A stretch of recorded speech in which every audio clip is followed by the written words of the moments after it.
Kakain na muna.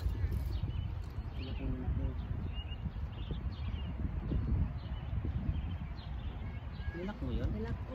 Tumunog yun ha? Yan ang best ko nilak. Ito, ang baon namin dito sa park. Pumili kami sa Tim Hortons. Diba? Salita ka nga. Guys, kain tayo. Mm. Oo. Ice cup. Sobrang gutom na. Ano nga ba yan? Egg.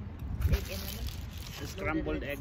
Scrambled egg with the bacon and yun, hash brown. Bago mag-picture. Sarap. Kumain muna para. Maganda rin pala dito, no? Ang lawak ng park nito. Sa ayusin pa yata nila. Yun yung construction. Doon tayo sa kabila pumunta. Kaya.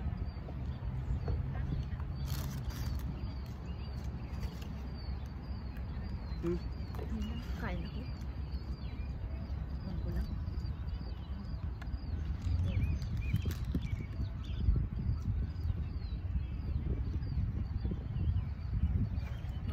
Pala. Kahit konti lang. Mahal eh. 5 something. Magkano binayaran natin? $14. Yan, ito hindi. Ito lang. $5.29. $5 something. Napin mo. Ayun ba ito? Sa'yo ba ba? Ito guys. Blueberry muffin.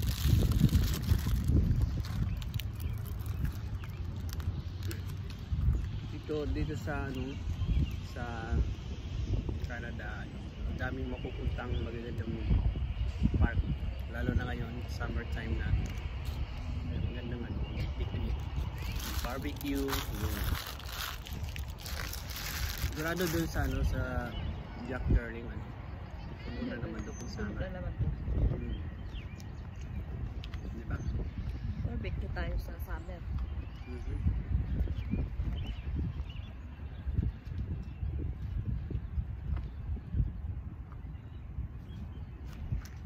Okay rin pala ito, no? Yung nakita ko din doon sa estudyante. Ganyan din ko nakain. Ano binili? Bagong product yan ng Tim Hortons eh. Ito maganda mag-barbecue talaga dito. Hindi pwede kung barbecue. Galing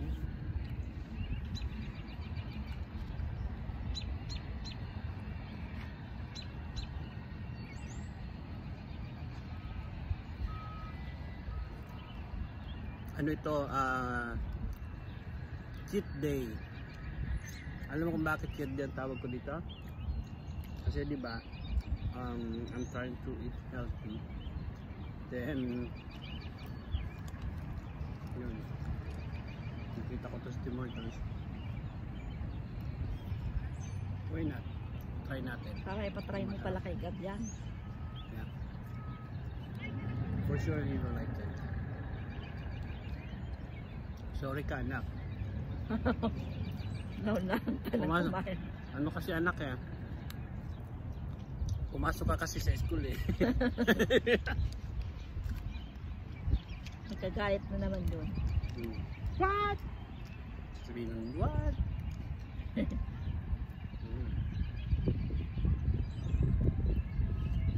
Ano kaya ginagawang yun dyan? Irrigation.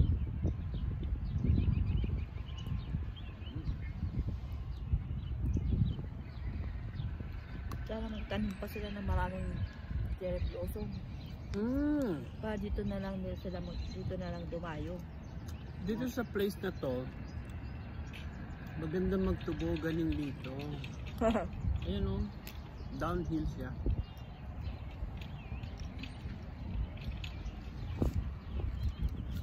Labis.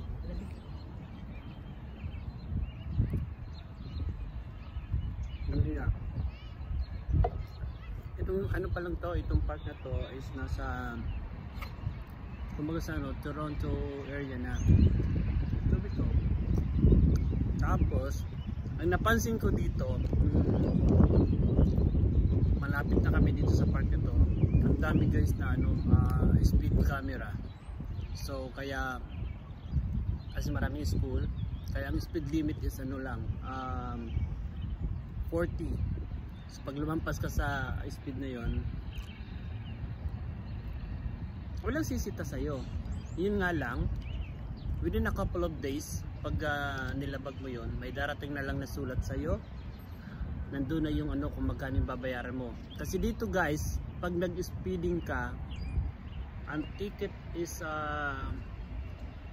nagkakahalaga daw ng around $300 to $350. Yun ang speeding ticket.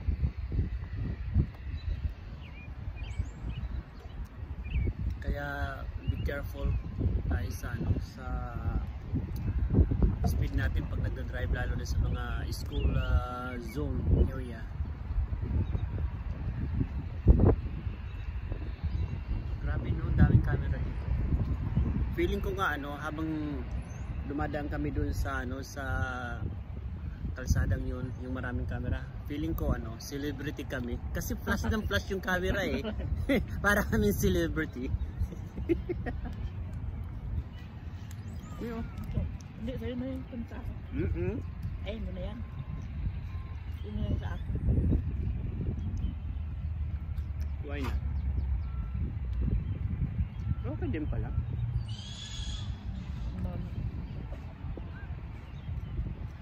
Minsan maganda din pumunta sa sa mga place na as in yung hindi mo pa napupuntahan, di ba? Like dito, first time namin pumunta dito sa park na to. Naririnig lang namin pero never pa kami nakakapunta dito. Kaya parang refreshing. Although doon naman sa may area namin sa Mississauga is maraming park doon. Lalo na yung pinakamalaking park doon sa Mississauga is yung Jack Darling Park. So talagang pag summertime or lalo na pag ganitong mga magandang weather, yung park na yun is full pack talaga, especially during the weekend. Full pack talaga siya. And yun, iba't ibang lahi ang pumupunta.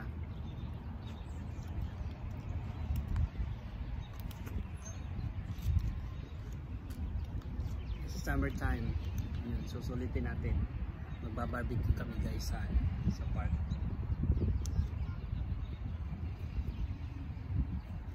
Mayroon akong barbecuehan na yung tayo, di ba? Meron tayong barbecuehan yung libre. Parang gustong pumili ng bago yung yung glass. Yung maliit lang. Delikado yan. Portable lang. Although takot ako doon gumamit ng ganung barbecue grill. Mas prepared ko pa rin yung uling sa totoo lang kasi masarap yung pag nag-barbecue ka sa uling, ang sarap.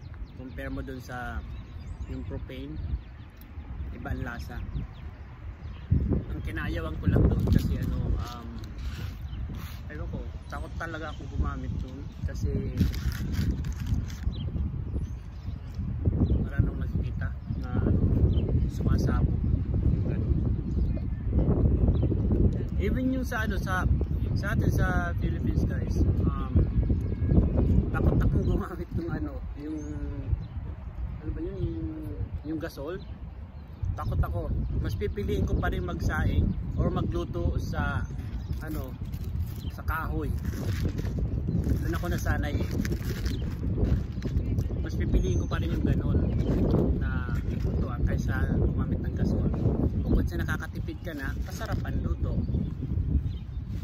Pero yung iba, aywan ko, lalo na yung mga ngayon, yung mga new generation, ang aarte. Wala rin kahoy.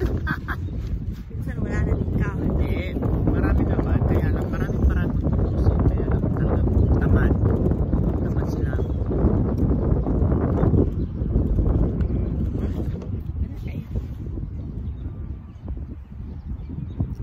Grabe guys, ang sarap ng siway ng hangin dito. Masarap ito yung pagkain namin, tapos nagdagan pa ng simoy ng hangin. Combo, di ba?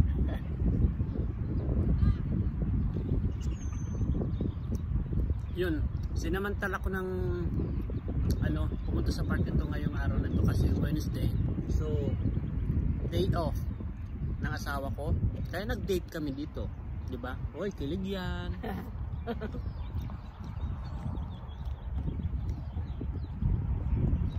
Tsaka ayong ngayon nagkaroon na kami ng car. So, kahit saan na namin gustong pumunta, pwede na. Basta ingat-ingat lang sa pagmamaneho. Mami, yung po ako. Kaya ako na sa'yo na. Hindi ka mahilig sa ganito? Grabe ka. Hindi, kumain ako ng mako.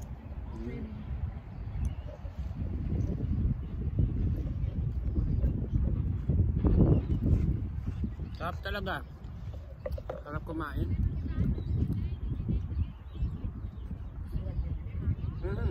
For sure. Ano ba? Ipalikim natin. May bangalan sa kanya. Sa Sabado, try ko. Loaded.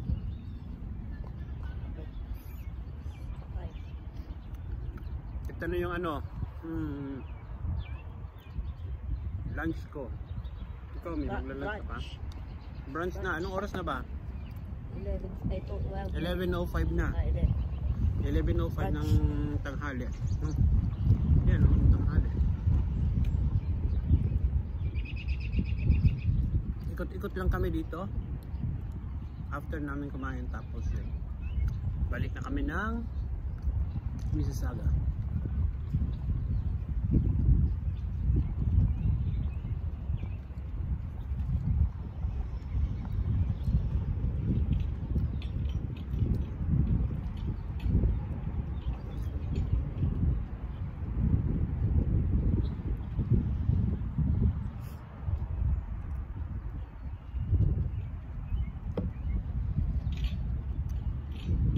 Talagang government dito, talagang yung mga ganitong park pinupunduhan talaga nila. Pero sa atin din, punduhan din sila para layuin ng mga taga-ibang lugar. Okay. Kasi ito mga taga-ibang lugar yung dumadayo. Hindi diba? Correct. Kaso yung sa atin, Binubulsa minsan nila pupunta sa sa tamang puntahan. puntahan. Mhm. Pupunta sa mga din, official ng Correct. real talk lang, diba? Dito talaga priority talaga nila dito yung mga kabataan. Yung mga bata.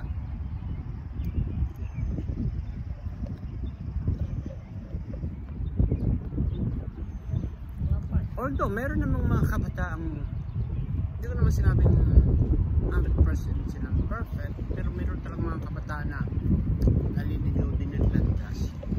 Kahit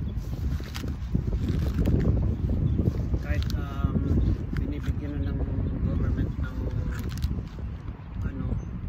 priority, pero ganun pa rin.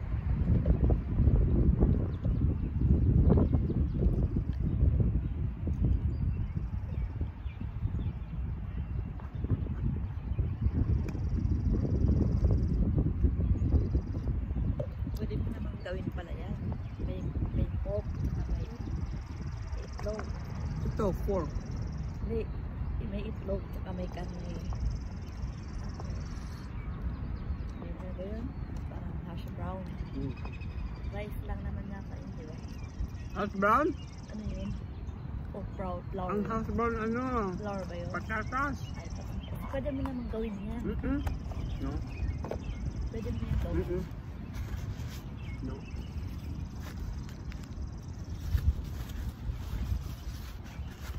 Layo ng ay, ayun pala yung pasta. Ayan. Hindi siya pwedeng araw-araw kainin or kasi unhealthy. Saka sabi ko nga kanina, cheat day.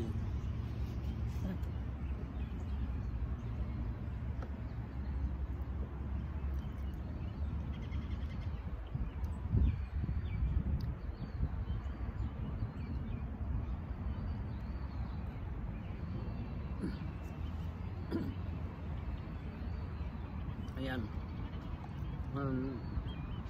Tapos na kaming kumain guys. So bali after this, yan, mag-iikot-ikot kami dito. Papakita namin sa inyo kung gaano kaganda ang park na to. Lalo na yung cherry blossom. Is there any? Ayun. Ayun.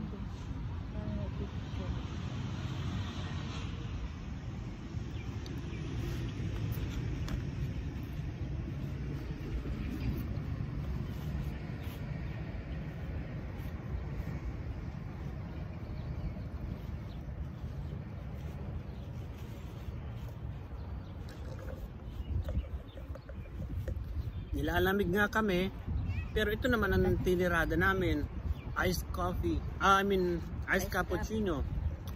O, di ba ang galing?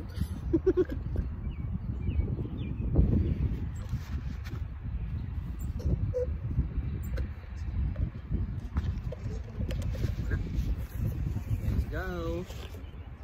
Ayun guys, tapos na kaming kumain, so bali mag-iikot muna kami. So, alright. See you next time. See you next time guys.